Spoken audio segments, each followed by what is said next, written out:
ne sont pas utiles, ils sont indispensables, parce que la plupart de nos parois cellulaires sont composées d'acides gras. Ils contribuent au bon fonctionnement de notre cerveau, ils boostent notre système immunitaire, il est anti-inflammatoire et il permet de réguler le mauvais cholestérol et donc d'améliorer les fonctions cardiovasculaires. Mais pour profiter des bienfaits des acides gras sur l'organisme, il faut savoir les choisir correctement.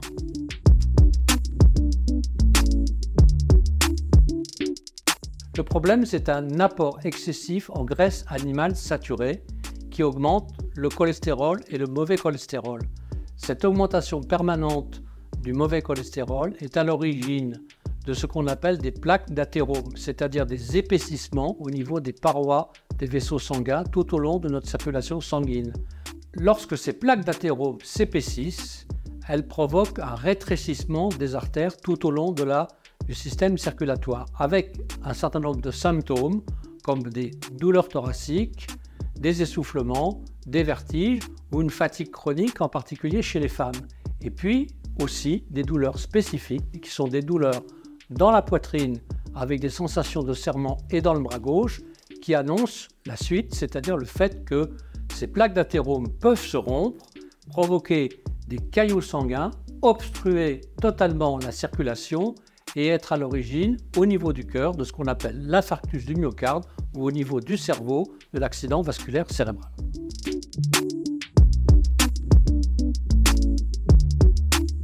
Il faut absolument limiter les apports en graisse provenant des produits industriels ou des fast-foods. Il faut aussi ralentir sa consommation de viande rouge, de charcuterie, de fromage. Mais attention, l'apport en viande rouge est absolument nécessaire chez certaines personnes pour prévenir l'anémie par manque de fer qu'on appelle l'anémie ferriprive. Et chez les personnes âgées, la réduction des protéines risque de contribuer à faire fondre les muscles et à favoriser les chutes et les fractures osseuses qui en dépendent.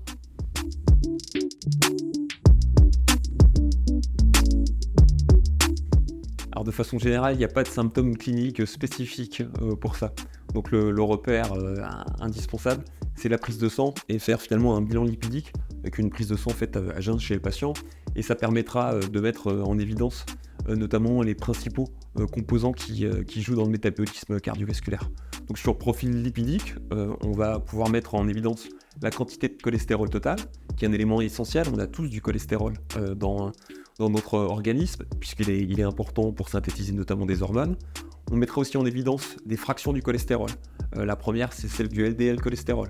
C'est celui qu'on appelle communément le mauvais cholestérol, qui en grande quantité va favoriser le dépôt de graisse le long de nos vaisseaux sanguins. Et on regardera également le HDL cholestérol, qui est le bon cholestérol. Celui-ci il a une fonction justement d'éliminer, en récupérant le cholestérol du sang, d'éliminer ce cholestérol par le foie. Le quatrième paramètre qu'on observera aussi, c'est les triglycérides. C'est une forme de graisse qui vient notamment et qui est issue de l'alimentation, puisque c'est des aliments riches en sucre, la consommation d'alcool aussi, qui sont source de cette forme de graisse. Sauf que cette graisse-là, en quantité importante, va aussi se déposer le long de nos vaisseaux et former des plaques d'athérome qui auront une incidence potentiellement cardiovasculaire. Ça, c'est un bilan lipidique classique. Il peut être aussi utile de doser en complément du bilan lipidique d'autres marqueurs. Je pense notamment au LDL oxydé et aux anticorps anti-LDL oxydés qui vont apporter des informations complémentaires aux médecins ou aux nutritionnistes. Et il y a encore d'autres marqueurs plus spécialisés qui eux aussi donneront d'autres indications. Donc globalement, le bilan lipidique, on peut l'étoffer et le compléter par d'autres marqueurs qui donneront une vision encore plus globale de la problématique cardiovasculaire au sein du patient.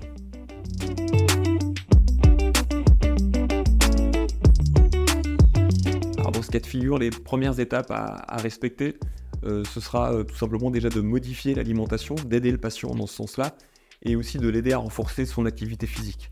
Ça, c'est la première étape à respecter. Dans un second temps, le médecin appréciera s'il y a nécessité de prescrire des médicaments en complément pour aider finalement à corriger ce bilan lipidique. Mais c'est vrai que le point de départ, je le rappelle, c'est le bilan lipidique à réaliser pour pouvoir savoir quel est le point de départ et quelles sont les actions à mettre en œuvre derrière.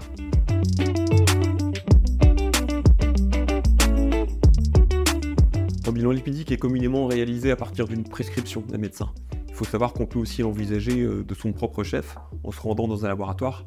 C'est un examen qui est assez accessible et qu'il faut tout simplement réaliser dans des conditions en étant à jeun. Donc ça c'est la façon la plus simple de le faire. S'il est fait sans ordonnance, il sera à votre charge, mais il est relativement accessible. Ce bilan lipidique, il est à faire de façon régulière. À partir de 40 ans, on envisage qu'il faut le réaliser tous les 5 ans, sauf en cas de modification de ses habitudes de vie, avoir arrêté de sport, avoir changé son alimentation. Dans ce cas-là, ce sera un peu plus fréquemment que tous les 5 ans.